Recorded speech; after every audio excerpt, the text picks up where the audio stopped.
in.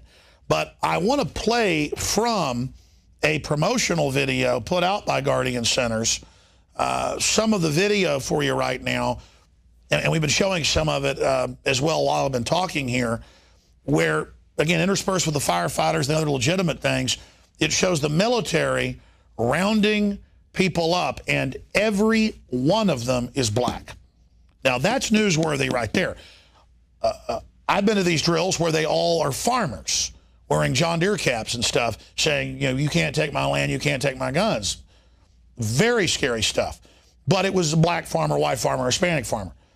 Little extra black folks. I mean, obviously saying, oh, it's for Al-Qaeda, that's a bad group, but it's really for all Americans. Oh, well, blacks, you know, they're kind of looked down on quietly by some people. Oh, look, it's for blacks, so it's okay. And it's military and white guys, white civilians looking on as groups of blacks tump over cars and, you know, get rounded up and thrown behind barbed wire. I mean, this is pretty outrageous. But don't expect Jesse Jackson or Al Sharpton, the race baiters, to say anything. They're just there to create more racial division in this country, not actually point out that there's preparation to target black communities. Not actually point out that there's preparation to target black communities. Not actually point out that there's preparation to target black communities, which are under gun control like Chicago and has the highest crime rate in the world, which are under the fake drug war that's bringing down Chicago, just like Mexico's collapsing. It's the policies that are causing this cultural collapse. But here's some of the promotional video hiding in plain view.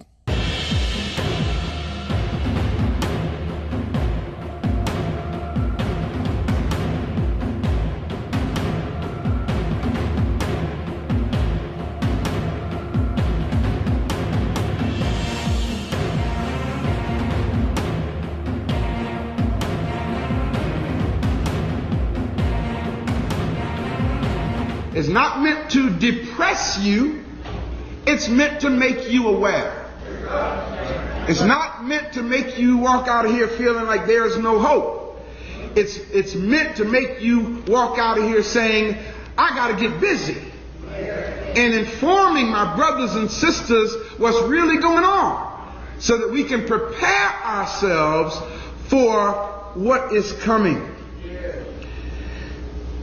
The information that I'm going to share with you, personally, I have researched it along with many of my colleagues, and we found a lot of this information in the United States Library of Congress. A lot of this information has finally been declassified after being held away from the masses or kept back from the masses after many years.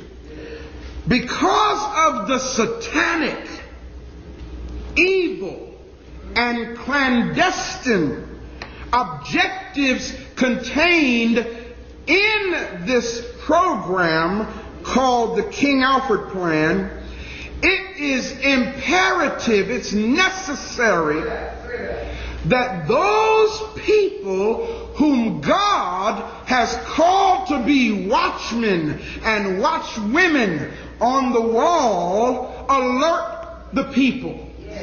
There's a passage in the scripture that says, woe unto the watchman that sees danger coming and don't say nothing, because then the blood of the people will be on their hands. But when the watchman on the wall proclaims and cries loud and spares not and lifts up their voice, as the scripture says, as a trumpet in Zion, to show the people what's happening, if the people still fall for it, then the blood is off of the watchman's hands. So today, as the watchman on the wall, it's my duty to inform y'all of some stuff that you might not know about.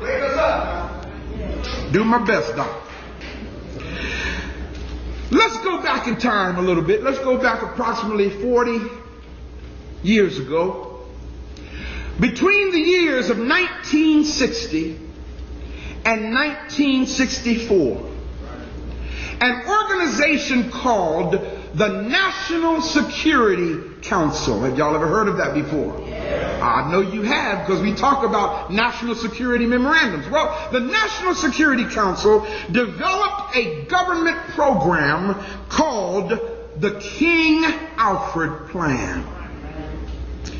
This program actually details the arrest, detention, encampment, and extermination of the black and Hispanic or Latino population of this country. No other race of people have had a program written for them but the black, and of course in 1984 it was amended to include the Hispanic population. President Reagan, along with the ex-director of the Federal Emergency Management Agency, Louis Goffredo, proposed this amendment in 1984, on April 6th of 1984, and hence you have the additional code name Rex 84. It's important that you understand, brothers and sisters, why this program has been put in place. You need to understand the drastic measures that have been strategically designed for our destruction. It's important that you understand, brothers and sisters, why this program has been put in place. You need to understand the drastic measures that have been strategically designed for our destruction. Let's see what's going to happen here. They didn't write this, brothers and sisters, without a plan to make it happen. Let me say that one more time. They did not go through the trouble of writing this without a plan to pull it off.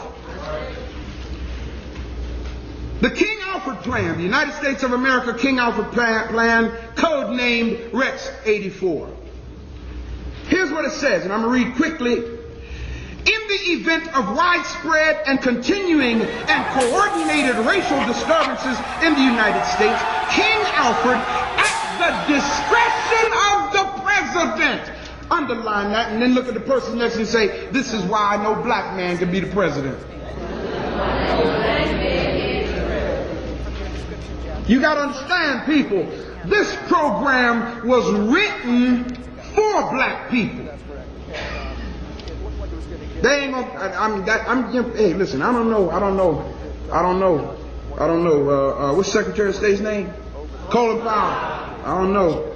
He seems to be a little disgruntled, but when you got people like that supporting the white agenda, you know, it makes you wonder. They might be able to put somebody who looks black in the Oval Office. It says, at the discretion of the president, King Alfred is to be put into action when? In other words, when the president of the United States, not Congress, not the House, not the Senate, not the House of Representatives, not the Senate, when the president declares this emergency, it's to be implemented immediately. Participating federal agencies, what are they? National Security Council. What else? Central Intelligence Agency, Federal Bureau of Investigation, Department of Justice, Department of Defense, Department of Interior. Participating state agencies, what are they? National Guard units, state police. Participating local agencies are what? City police and county police, that's right. Now, one of the things you need to understand, brothers, let me make this notation before we read further. In addition to the law enforcement agencies that we just mentioned, in 1982, there was a guy named Oliver North. Y'all have heard of him, right? Oliver North and Ronald Reagan got together, and the two of them amended the King Alfred Plan. And their amendment became known as Rex 84 because it was signed by Ronald Reagan in 1984. Now, the original plan was signed by Lyndon Baines Johnson, but Ronald Reagan amended it to include the Hispanic population. Originally, it was, what we're going to read, it was just written for blacks. But in 1984, Oliver North and Ronald Reagan amended it to include the Hispanic and Latino population. What's really deep, brothers and sisters, is this. The neo-Nazi groups, this is all a part of the amendment in 1984. The neo-Nazi groups in Texas, Louisiana, and Mississippi, along with state militia groups, like the Missouri militia, the Michigan militia, the Minnesota militia, all of these white paramilitary groups that have their training grounds out in the woods and stuff that y'all, I'm sure y'all know about that, right? I hope you know about that. Well, the amendment in 1984 was written to include them automatically being deputized when the president declares the emergency. And all of these other groups will be deputized by the federal government to round up blacks and Hispanics for encampment. This is not good news, brothers and sisters. I'm not here to make you feel good today. I'm here to make you aware today. Y'all hear what I'm saying? Now, brothers and sisters, if y'all are thinking for a moment that there's going to be worldwide empathy or sympathy for us, don't think that. Now, I'm going to tell you why I say that, y'all. Because y'all remember when James Baker was Secretary of State? Yeah. Well, James Baker developed a policy with Russia and Canada.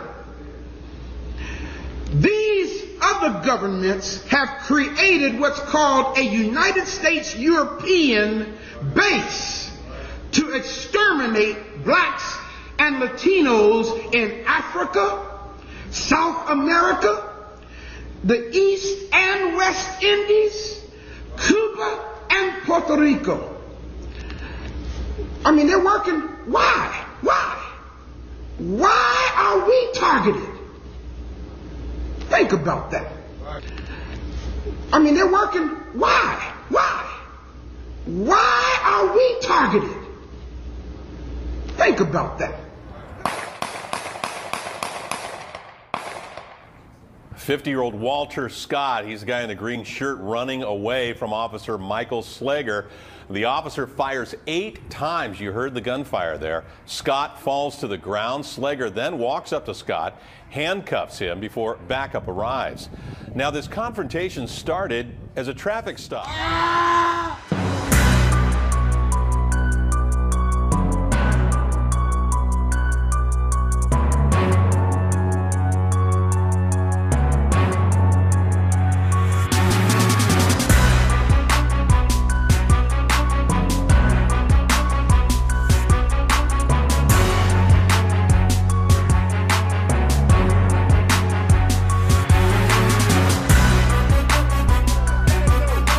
We taking it to the fucking streets. He ain't deserve that. That's right. He ain't deserve that. I was like, tell me why you came in my house like that. You killed my grandbaby. You killed her and you trying to blame me. You know I never touched you, Mr. Weekly. You know I never touched you. You know you wrong. You know you wrong. You wrong. She was only 7 years old. She was only a baby, man. She was sleeping and I told y'all, let me get my granddaughter. And y'all didn't even give me a chance. Why y'all do this to me? I get no sleep. I'm sick. I'm sick as hell. I get no sleep. The flashbacks, I wouldn't wish them on nobody in the world, not even you. I wouldn't wish this on no one in the world that have to watch their 7-year-old granddaughter get their brains blown by the people